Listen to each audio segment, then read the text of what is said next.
Welcome back to another episode of Good Morning KU Sports. I hope everybody had a great Halloween. Can you already believe it's November? Time does fly when you're having fun. We once again have a great show on tap for you today with many different topics to cover.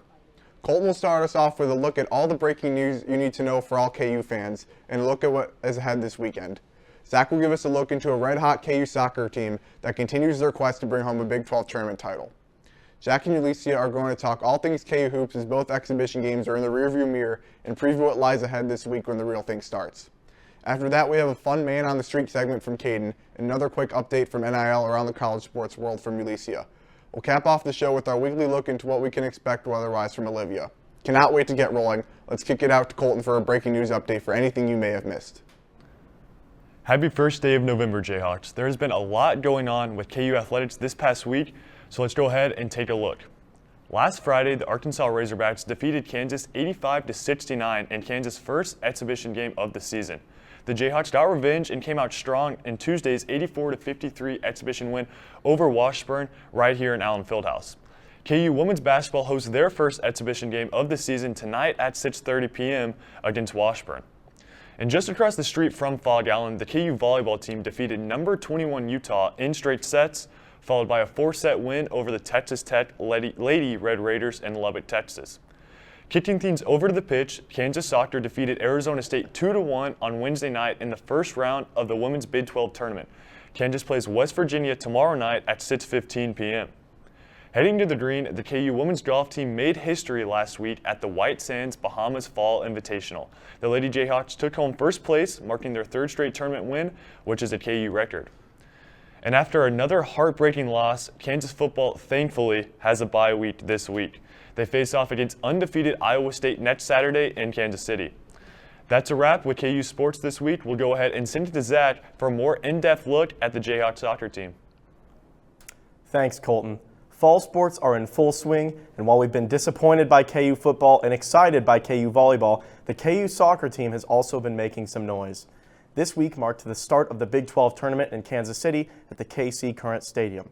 Just a few days ago, the Jayhawks took on Arizona State in the first round of the tournament. The Hawks jumped ahead early with an impressive goal in the 17th minute by Lexi Watts with the assist by Sage Wines. At the end of the first half, it was a 1-0 KU lead, and that score did not last long in the second half, though, as Caroline Castens scored an amazing goal in the 58th minute, assisted by Michaela Merlot. Now let's take a look at this goal, shot by our very own Colton Kennan. A great cross here. And an absolute laser from Castens to the back of the net. That's practically unsavable. Thanks for the great video, Colton. Arizona State did manage to score once in the remaining time, but their efforts were not enough as they fell to KU 2-1. The Jayhawks advance, and their next matchup is tomorrow at 6:15 against the West Virginia Mountaineers. In addition to the recent Big 12 tournament win, KU also took down the K-State Wildcats 2-0 in the Sunflower Showdown in Manhattan last week. Both goals were scored by Caroline Castens. Lexi Watts leads the team in scoring, while Michaela Merlot leads the team in assists. It will be exciting to see how far the Hawks can go in the Big 12 tournament, so make sure you tune in tomorrow to watch KU's second round match. It will be airing exclusively on ESPN+. Now, back over to Ryan. Thanks, Zach. The soccer team has been on a tear recently. Coach Lee has done a phenomenal job in his first season with the Hawks, and there's no doubt if they keep up this level of play, it is certainly possible this program can bring a Big 12 title home to Lawrence. After a quick break, we'll get to some KU hoops talk from Jack and Ulicia for a preview to get KU fans ready for hopefully the basketball marathon that kicks off on Monday.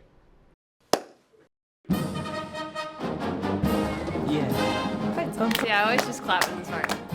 This is where everyone's talking amongst themselves. Do you know how to do it? Do you know how to do it? Are we supposed to smile? When do we start? Somebody over here already started. Can we talk about how the piccolo part's the most complicated one? It is. If you listen, you're doing it when the band's not playing. You have to tell me when it starts. I still don't know. Here we go.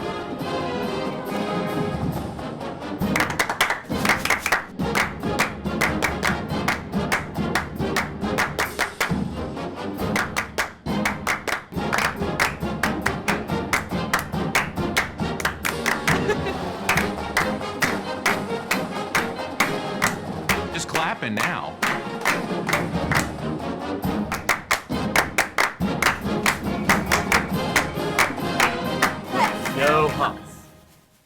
to hit. I practiced this morning. Karma's just two people. It has a right and a wrong way of doing it.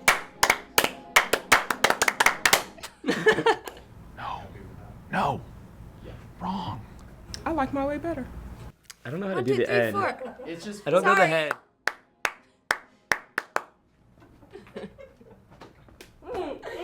It's hard by yourself.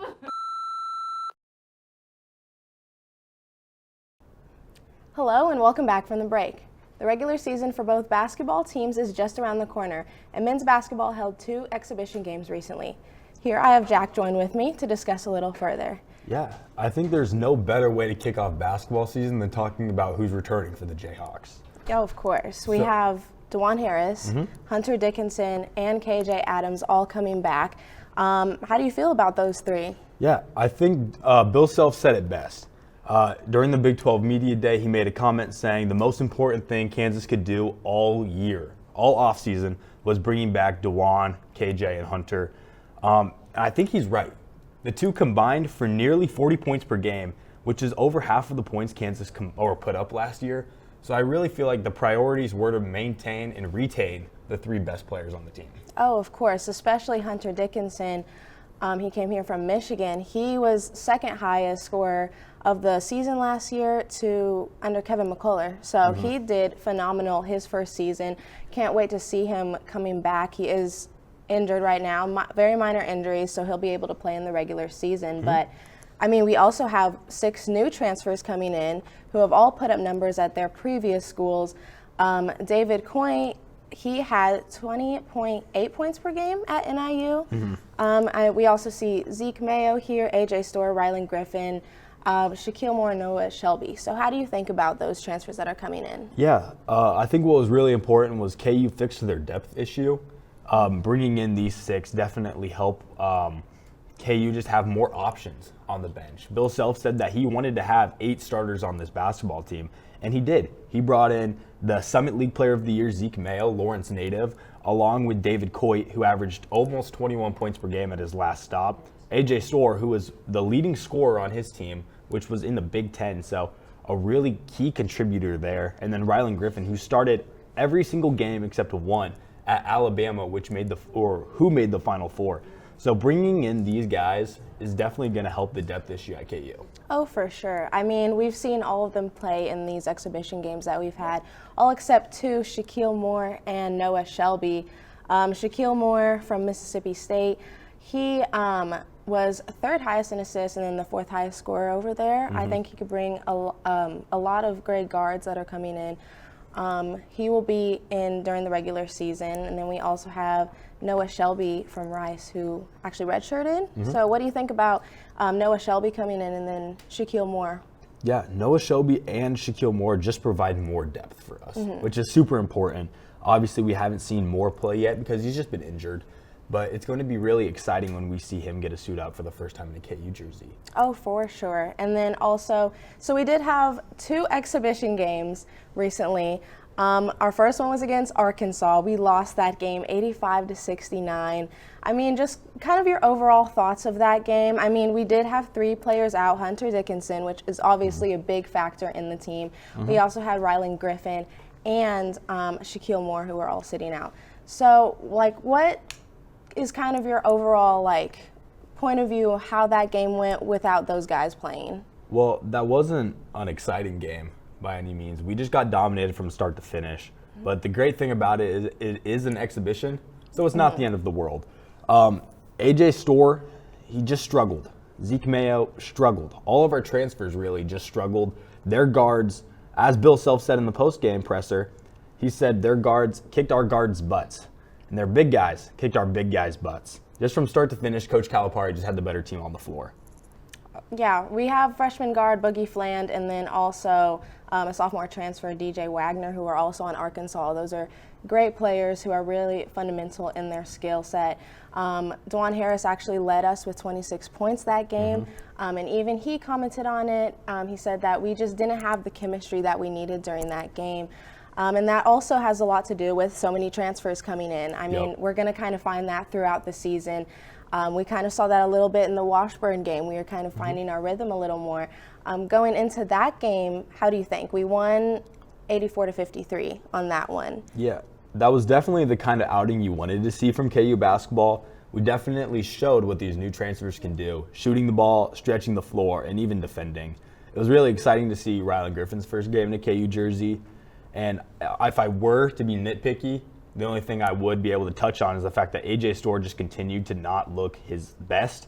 But I do think that that is because he is adapting to a new role. At Wisconsin, he was the go-to guy, the pure scorer. He always had the ball in his hands. And at KU, that's just not his job. It's not going to be his job. Obviously, Bill Self said that he just needs to learn to be aggressive when he has to be aggressive, and then just make sure he's like a team player. Yeah, I have a lot of faith in AJ Storr, actually. I feel like he's going to come in and kind of find his rhythm, similar to how he was at Wisconsin. And only as a freshman, you know, leading scorer, that says a lot for a player fundamentally. And then also kind of some of the other guys that are coming in. I think we have a really good roster that we're going to have this season.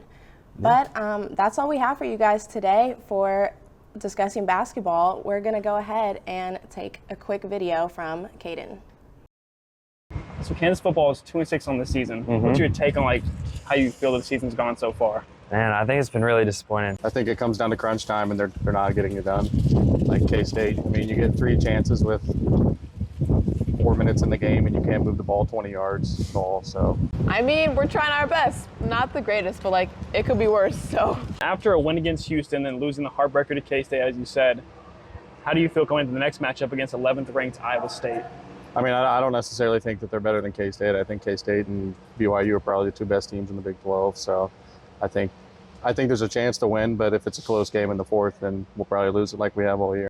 You know, I feel like we got a chance. Like we can do it. I think we have a chance to make it a good game for sure. I think we just got to finish the game strong. The Jayhawks have 4 games left on the season, including the Iowa State game. How, like record-wise, how do you think like we go in those 4 games? I don't know. I say we win 2 and we lose 2.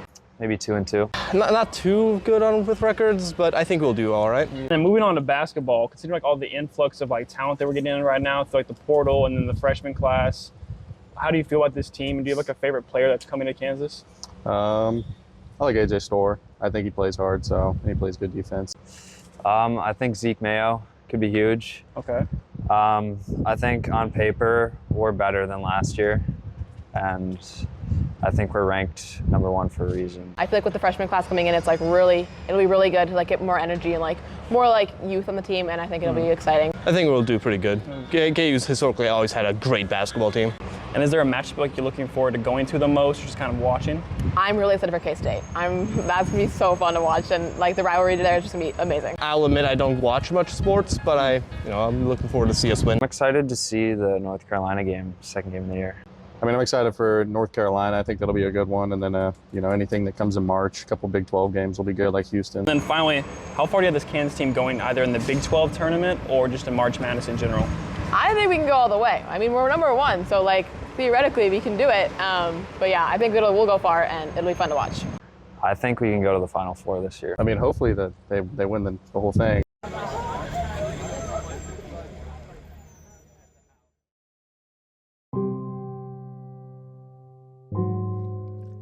Here we see an ordinary man on an ordinary day, when suddenly, trash appears. What would you do if you were in his shoes? Would you be a bad citizen and simply ignore the trash? Or would you be a good citizen and pick the trash up? Here we see a trash can, a good citizen's greatest weapon. A good citizen will see litter, pick it up, and throw it away. Become a good citizen today. You may not hear it at first, but it's there. Our chant, rising.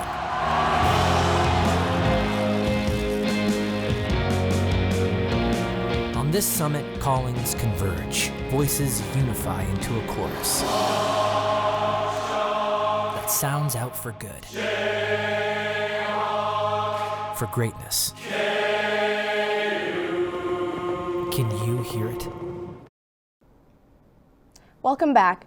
Duke Blue Devils' Cooper Flagg has made history by becoming the first men's college basketball star to sign a name, image, and likeness deal with Gatorade.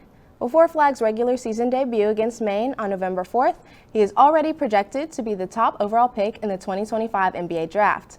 The 6'9" guard from Montverde Academy has already made a name for himself through his incredible high school career, being named the 2024 National High School Player of the Year, a McDonald's All-American, and newly Gatorade's National Men's Athlete of the Year, just to name a few. Flagg joins big names in college athletics. UConn's Paige Beckers, USC's Juju Watkins, and Colorado's Shadur Sanders already have NIL deals with Gatorade. For the deal itself, Gatorade will get to use Flagg in their marketing, however, the specifics of the term are undisclosed. In recent football announcements, UNLV's Matthew Sluka has officially entered the NCAA transfer portal. For a quick recap, Sluka had spent a short time with UNLV before redshirting due to allegedly being promised $100,000 in NIL money and only receiving $3,000 of it. Local casinos have allegedly offered to pay Sluka the $100,000 to keep him, however, the school rejected that offer. Former Alabama head coach Nick Saban has spoken on the issue, stating that this is the reality we live in with NIL in college athletics. No player is restricted to a contract, and it is slowly turning into a pay-for-play system. That's all I have on recent NIL updates. I'll go ahead and pass it back to Ryan. Thanks, Alicia. It's always interesting to look at the madness and uncertainty of NIL and the ever-evolving impact it has on college sports. After the break, we'll have our weekly weather report with Olivia. Stick with us.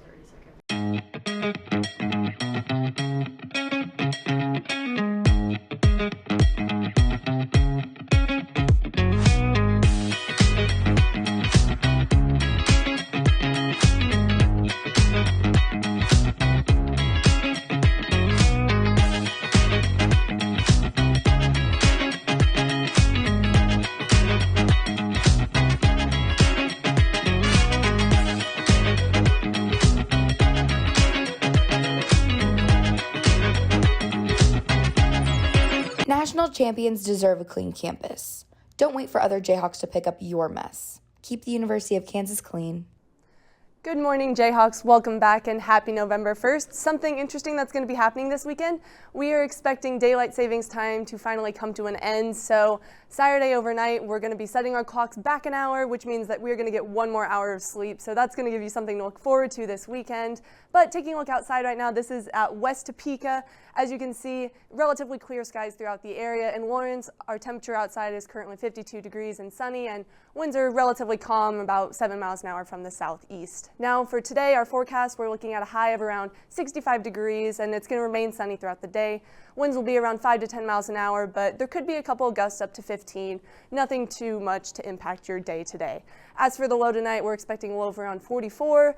It will be mostly clear skies to start, but we are expecting increasing clouds, and that's going to be due to a storm system that's going to start moving through the area. As you can see, we're going to look at this future forecast. Clouds and storms are going to start building in from the south and move throughout the northeast, and there's going to be multiple rounds of this throughout the next couple of days. We're going to be expecting these rounds to continue throughout Monday night and into Tuesday, so we're going to have a lot of impacts weather-wise throughout the weekend for our sporting events. There are a lot of events happening tomorrow, from rowing to soccer and even volleyball. We're kind of expecting some showers to occur throughout the day. It's going to be very sporadic and very scattered, so there's really no definite time frame on those, but there should be an increased chance in those showers and storms throughout the evening, so be aware if you're going to any of these sporting events tomorrow. Make sure you probably take a rain jacket with you. You might end up getting wet if you're outside at all.